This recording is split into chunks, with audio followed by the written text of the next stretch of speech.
Halo teman-teman, kembali lagi di YouTube channel saya. Kali ini saya akan berbagi kepada kalian semua tentang satu hal yang sering mendapatkan sebuah perlakuan khusus di dalam penelitian. Tentu sebelum melakukan penelitian, kita harus mempersiapkan apa yang disebut dengan proposal penelitian. Di dalam proposal penelitian ini ada begitu banyak poin yang harus kita buat terlebih dahulu, karena poin-poin ini yang akan mengantarkan kita ke dalam satu proses penelitian lanjutan setelah proposal, dan ini harus memerlukan sebuah kebenaran, yang sebuah konsep yang benar sesuai dengan apa yang disebutkan dengan metode penelitian. Ya, teman-teman, kali ini saya akan berbagi hubungan antara teori dengan penelitian.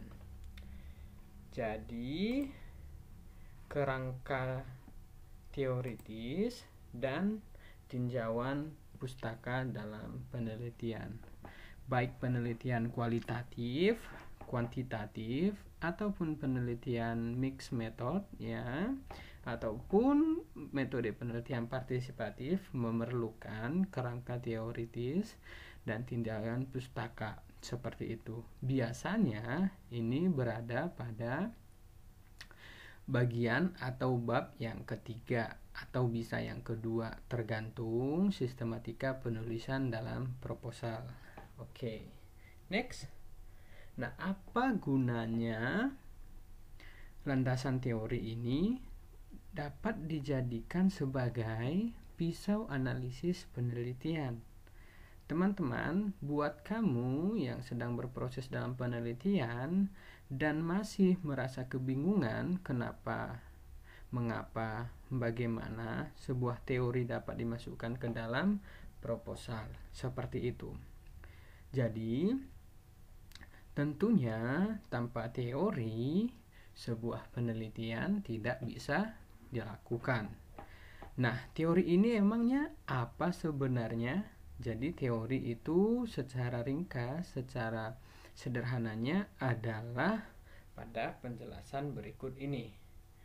Ya, pertama, landasan teori, yaitu dapat diartikan hal-hal yang dapat mengemukakan kaidah keilmuan, dalil, ketentuan, konsep yang dapat dijadikan dasar acuan dalam menyelesaikan masalah atau menciptakan sebuah karya teknologi atau karya penelitian.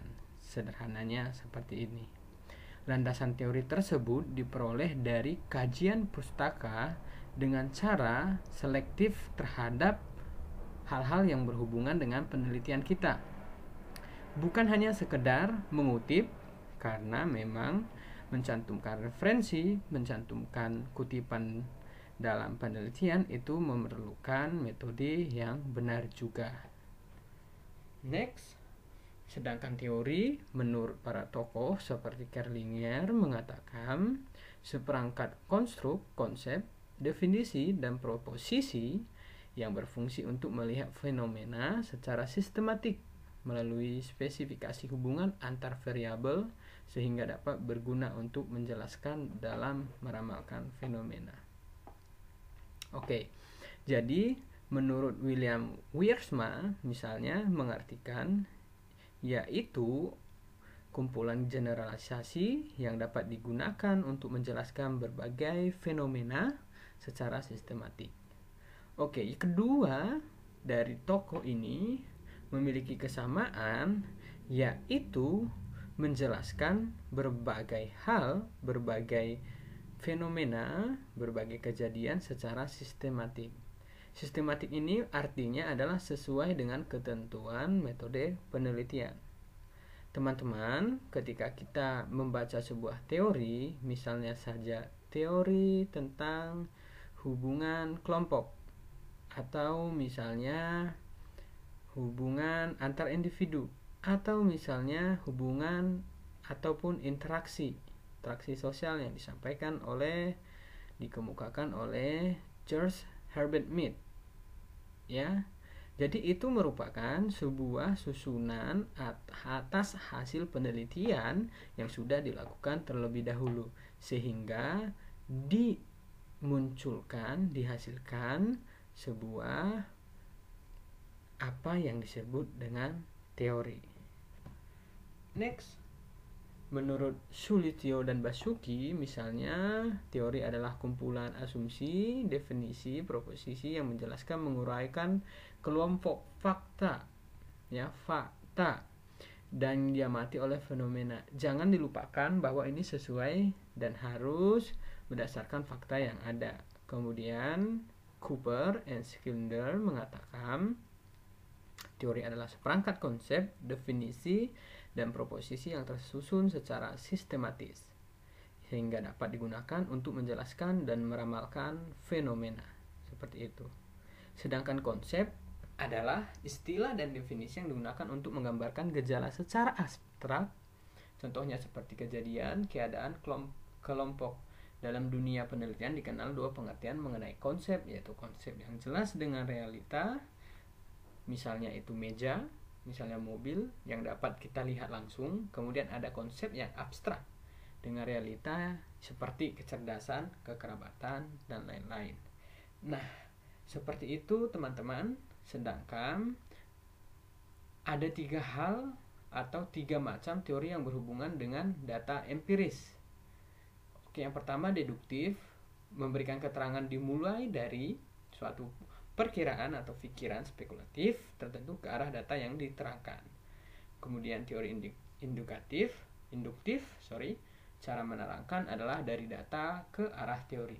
Kemudian 3, teori fungsional, yaitu suatu interaksi pengaruh antara data dan perkiraan teoritis, yaitu dapat mempengaruhi pembentukan teori dan pembentukan teori kendali mempengaruhi data.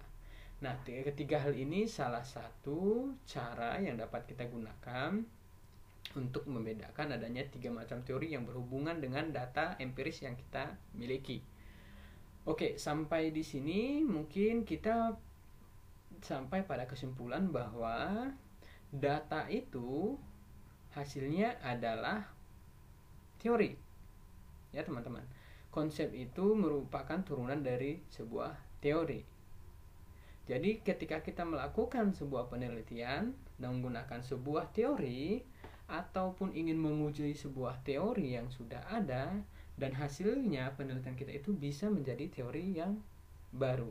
Seperti itu. Nah, tergantung cara kita untuk menggunakan hubungan data empiris kita. Cara teori deduktif, yaitu keterangan dimulai dari perkiraan atau hipotesis kita terhadap hal tertentu dan nanti akan dicoba dan dibuktikan dengan data yang kita miliki. Yang kedua, teori induktif tadi, yaitu dari data dulu kita berbicara data, baru kemudian kita mengcompare ke dalam sebuah apa yang disebut dengan teori. Dan teori fungsional ini mempengaruhi antara data dan perkiraan teoritis. Ini seperti memakai yang pertama dan kedua, seperti itu. Jadi teman-teman yang kamu sedang berproses dalam penelitian tentu memiliki motivasi, memiliki cara, memiliki sebuah tujuan, rumusan masalah yang berbeda, dan ini teori wajib ada dalam penelitian kamu. Tentunya tidak mudah memilih teori yang sesuai dengan apa yang kita ingin bahas, apalagi berhubungan dengan hal-hal baru dan teorinya masih terbatas. Teori bisa diuji, bahkan teori bisa dipatahkan seperti itu. Oke teman-teman, terima kasih sudah menonton bahkan melihat video saya. Semoga kamu bisa berproses dalam penelitian dengan baik dan memiliki hasil yang lebih baik juga. Untuk mendukung channel ini jangan lupa untuk subscribe dan berikan like kepada video ini agar kita bisa saling mendukung dan berbagi informatif, edukatif, dan terutama dalam hal penelitian. Seperti itu. Oke teman-teman, terima kasih sekali lagi. Sampai jumpa di video berikutnya. Salam sehat.